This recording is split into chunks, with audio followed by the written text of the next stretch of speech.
بعض کسان د تراویح په وخت کې په مسجد کې یو خوا بلې خوا ته پراته یي غځېدلي. بعض کسان په تراویح کې هلته امام قرآن شروع کړی د رحمت میاشت ده، دی دیواله ته څنګ وهلی دي، په ګیم باندې اخته دی. څومره نافرماني کوي، څومره جرأتمن یې د خدای په کور کې په مبارکه میاشت کې په قیام اللیل کې د تراویح په وخت کې امام قرآن وایي د قرآن سما پر تا واجب ده. تا د قرآن سما پرېښول، د امام اتباع دې پرېښول، د مسجد بې حرمتي دې وکړه، هلته په کونج کې بیا په مسجد کې د الله په کور کې په ګیم اخته. نو الله به ولې زلزلې پر موږ نه راولي؟ الله به ولې طوفانونه پر موږ نه راولي؟ الله به ولې بادونه پر موږ نه راولي؟ ما خو تا د مسجد کومه قدرداني کړې؟ د تراویح په وخت کې دوه کسان ناستې بنډارونه کوي، په موبایل سره اخته یي. داسې کسان هم شته چې د تراویح په وخت کې فیسبوک کوي. په دې فیسبوک کې خو تاسو ته معلومه خبره ده، رقم ناوړه ناوړه تصویرونه راځي. د الله په کور کې تا څه شي وکتل؟ د کومې زنانې تصویر دې وکتې؟ دا مسلماني، دا ته مسلماني وایي؟ ولې اسلام بدنامه یې؟ ولې دین بدنامه یې؟ وخبیثه خو ته د دینه ووځه. اسلام او دین ولې بدنامه یې؟ ولې د مسجد بې حرمتي کوې؟ مه راځه، د تراویح فرض دی پر تا باندې چې ته راځې. تاسو وګورئ په دې مبارکه میاشت کې الله زموږ څخه ناراضه دی. د الله د ناراضګۍ اثرات وینئ. دا څو ورځې کېږي، څه رقم بادونه دي، څنګه دوړې دي، څنګه طوفانونه دي، خلکو ته یې په لکونو تاوان ورسوي. د چا دیوالونه چپه، د چا خونې چپه، د چا سولر شمسي باد وړي، په لکو تاوانونه یې ورسول. ورسره سره زلزلې دي. نن سومه ده د زلزلو جټکې محسوسه کېږي. په دې موږ کله کله سوچ ولی دي چې الله زموږ څخه ناراضه دی. حال دا دی، دا مبارکه میاشت ده، دا د رحمتو میاشت ده. د الله رحمتونه په دې میاشت کې پر جوش راځي. د جنت ټولې دروازې خلاصوي الله، د جهنم دروازې بندوي. او په دغه میاشت کې الله د بندگانو مغفرت ته بهانه غواړي.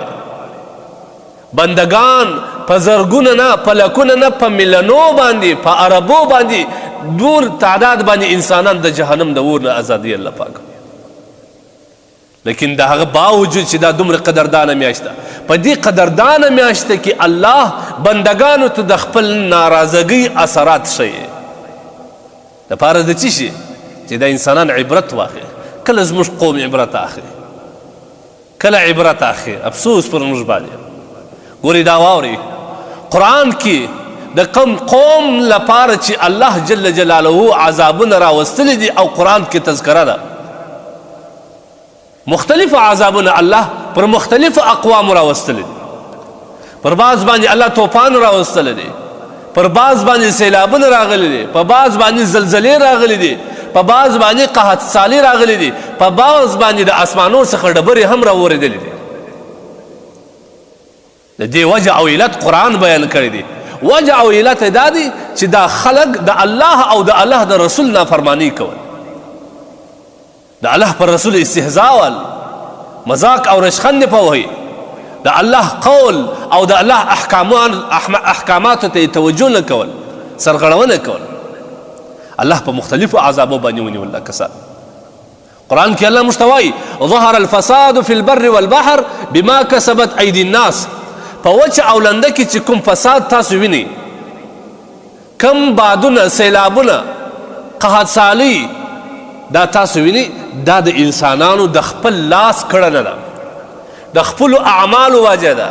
دا الله ذکر ښکاره کوي چې دا انسانان د دین عبرت واخلي او د الله لوري ته متوجه سي. ما اصابکم من مصیبه فبما کسبت ایدیکم. کوم مصیبت چې تاسو ته په دنیا کې رسیدي، دا ستاسو د لاس کړنه ده. لہذا کومې زلزلې چې نن موږ وینو، بجای د دې چې موږ د دین عبرت واخلو، د الله لوري متوجه سو، الله د ځان نه راضي کو، موږ په دې کې نور وجوهات تلاشو. هغه کسان چې هغه د ټکنالوژي سره متاثر دي، مادیات ځپلي دي دا خلک، ساینس او نوي ایجادات دومره ځپلي دي چې اوس د زلزلې د دغه انکار وکړي چې دا د الله د نافرماني په وجه راځي صریح انکار کړي کله وایي دا د مځکې پلیټونه واوړي کله وایي مځکه د یو کشپ پر ملا باندې جوړه ده هغه چې وشوري دا وشوري مه کوئ د خدای روی وګورئ الله سبحانه وتعالی دغه زلزلې اوس نه دي شروع کړي تاسو قرآن مطالعه کوئ قوم شعیب د الله نافرمانی کول په ناپ او طول کې کمی بیشي کول حقوق الله او حقوق العباد ضایع کړل الله سبحانه وتعالی پر دې عذاب راوسته الله تبارک وتعالی څه الله سبحانه وتعالی وایي دی یو قسم زلزلې ونیول مځکه په ولرزېدل او د لوړه د اور باران پر شروع شو موسی علیه السلام قوم په باره کې راځي فاخذتهم الرجفه زلزلې ونیول هلاک یې کړل تباه یې کړل قارون څونه مالدار و لیکن کله چې د الله نه فرماني شروع کړه فخسفنا به وبداره دی او ټول مال او دولت و خزانه ټول الله په مځکه ننیسته دا هم د مځکې پلیټونه وښورېده دا هم د مځکې پلیټونه واوښتل که کشف وښورېدی دی هلاک کوي دا مه کوئ ګوره انسانانو په عقیدو باید کار وسي دا دومره مادیاتو ځپلي دي دومره متاثره سوي دي چې د الله سبحانه وتعالی قدرت یې هېر کړی دی مخې پر اخوا باندې کړی دی د الله سبحانه وتعالی دا زلزلې هر شی چې دا د دوو وجوهاتو دپاره دي یا عذاب وي یا دا قوم ته الله سبحانه وتعالی عبرت او ازمایش ورکړي چې د دغې زلزلې څخه د عبرت واخلي او د الله لوري ته متوجه سي موږ اسباب تلاشو موږ پکې د ساینس لارې ګورو بجای د دې چې موږ الله ته متوجه سو الله څومره قادر ذات دا دومره مځکه باوجود د دومره غټو غټو غرو چې پر دې سربیره پراته دي لا بیا هم دا په حرکت کې راځي او دا ټول ستا په امر باندې کېږي په دنیا کې چې څومره مخلوقات دي که لمر دي که سپوږمۍ ده که ځمکه ده که غرونه دي دا د الله جل جلاله د احکاماتو څخه او د الله تبارک وتعالی د قول څخه یوه ذره دومره حرکت نه کوي دا ټول د الله در امر لاندې روان دي د الله د امر سرغړونه نسي کولی دا تاسو وګورئ حدیث کې اشارې دي دې ته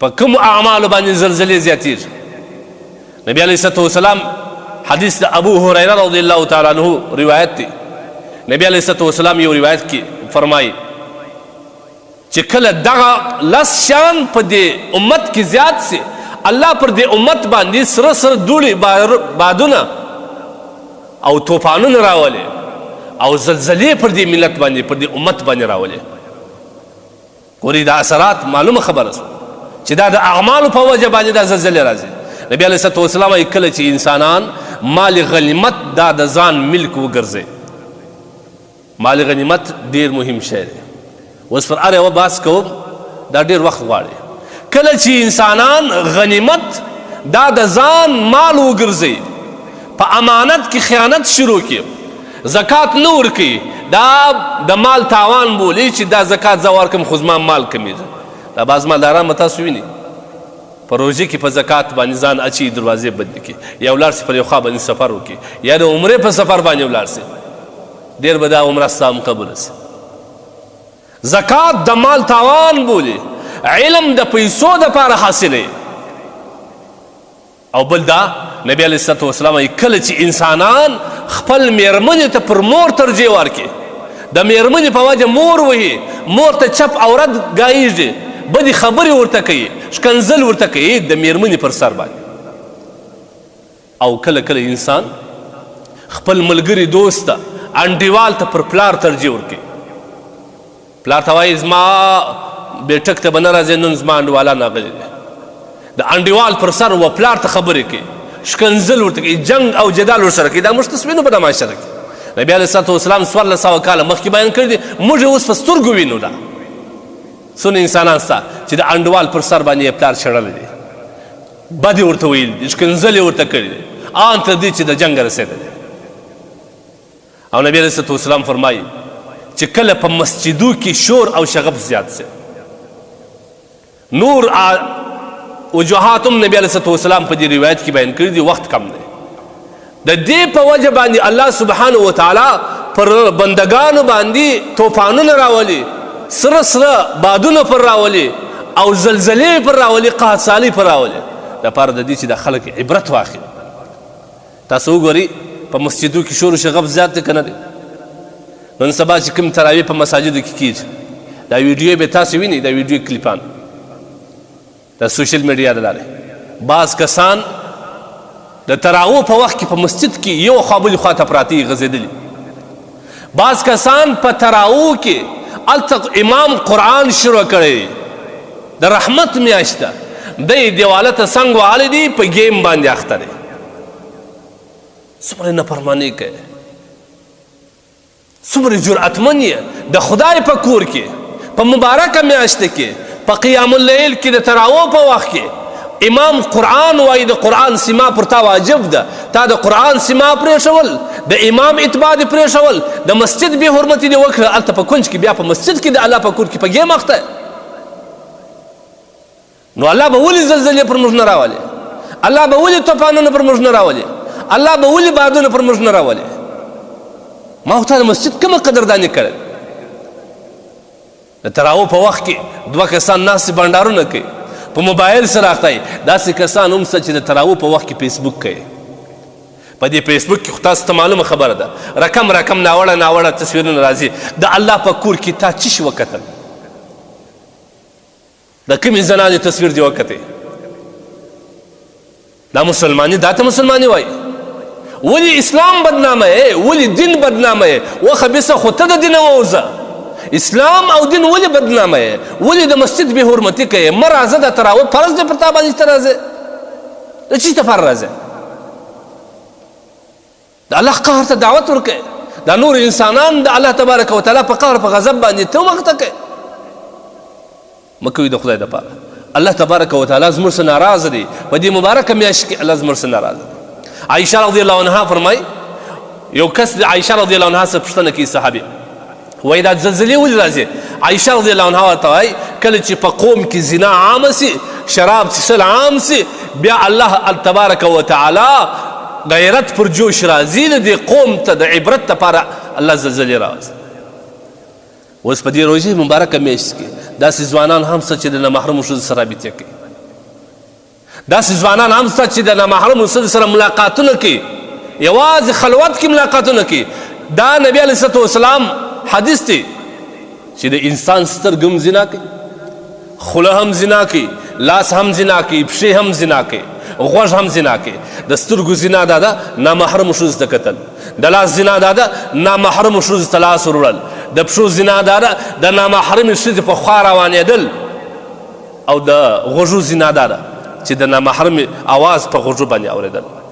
په روژه کې ته په زنا باندې اخته یې، نو به الله ولې عذابونه نه راولي؟ ولې به زلزلې نه راځي؟ دا د الله د رحمت میاشت ده. شیطانان الله سبحانه وتعالی بند کړي دي، شیطانان الله سبحانه وتعالی تړلي دي، لیکن ته دومره د شیطان نه واوښته چې په دغه میاشت کې هم ته زنا باندې اخته، د الله په نافرمانۍ باندې اخته. ولې به زلزلې نه راځي؟ ګورئ عزیزانو، د خدای روی وګورئ. نبی علیه الصلاة والسلام په منبر باندې خیږي، یوه زنا باندې پښه کښېښول آمین، بیا یې کښېښول آمین، بیا یې پر بله زنا کښېښول آمین. صحابه و یا رسول الله په موږ کې خو چا نه دعا کړې ده او نه چا بد دعا او شرا کړې ده، ته امین په څه ویلې؟ نبی علیه السلام سر وښورولی، وایي جبریل رالی د الله د لورې شرا راوړه د درو کسان دپاره. یو په هغه کې هغه بدبخته کس دی الله د رحمت څخه دې لرې، لعنت دې وي پر دې کس باندې.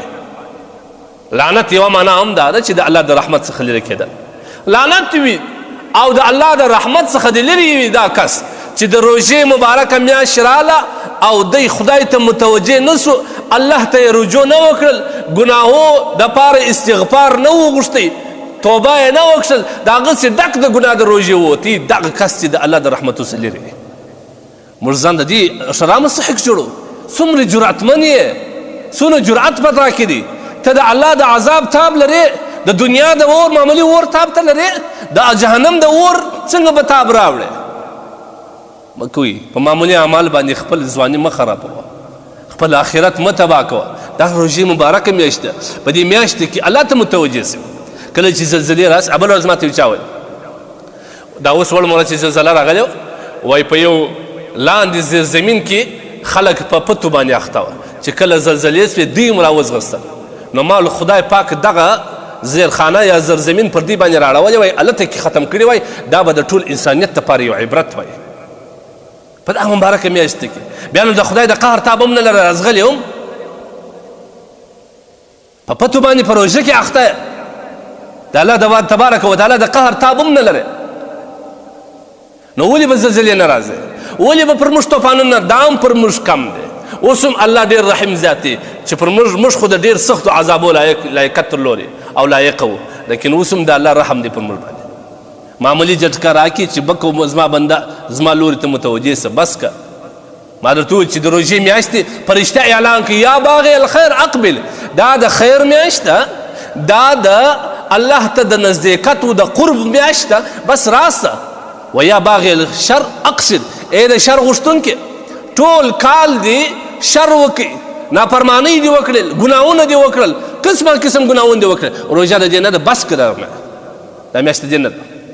بله ورځ په فیسبوک کې یو چا راښکاره کړه دا اوس نږدې په دغه روژه کې 2 کسان په روژه کې هګۍ سره جنګوي، هګۍ سره جنګوي. قیمت یې څو دی د هګۍ؟ 25 یا به 10 روپۍ. هګۍ سره جنګوي، په دې باندې د دې جنګ راغلی دی، بل یې په چاړه وهل دی، مړ کړی دی. دا به هم د الله حضور ته ورغلی چې زه پر څه شي رالم، پر څه شي زما ځنې راوتړلې، پر څه شي زه قبر ته ور واچولم. دا بل قاتل به هم د الله حضور ته ورځي په دا روژه کې تا څنګه قتل وکړي، په روژه کې قمار کوي، په روژه کې هګۍ جنګی. سبحان الله، دا څه رقم د بني اسرائیل عادات په موږ کې سته، څه رقم د بني اسرائیل عادات په موږ کې سته.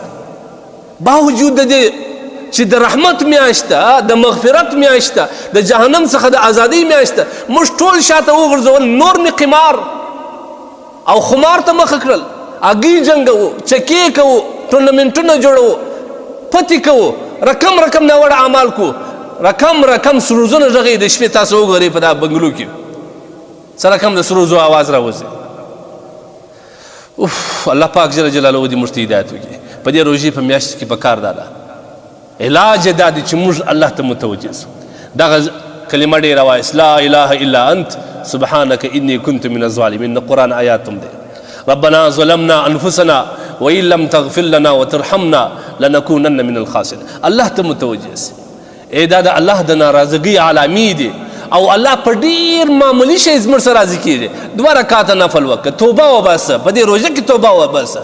الله تعالی لاسونه پورته کړي چې الله بیا نه کوم توبه مې د خدای بیا نه کوم، ورته وایي ژاړه. الله غفور رحیم ذات دی، الله به دې معاف وي. لیکن که در څو موږ توبه نه یې کړلې، الله سبحانه وتعالی به د عذابونه نور هم پر موږ زیات دی.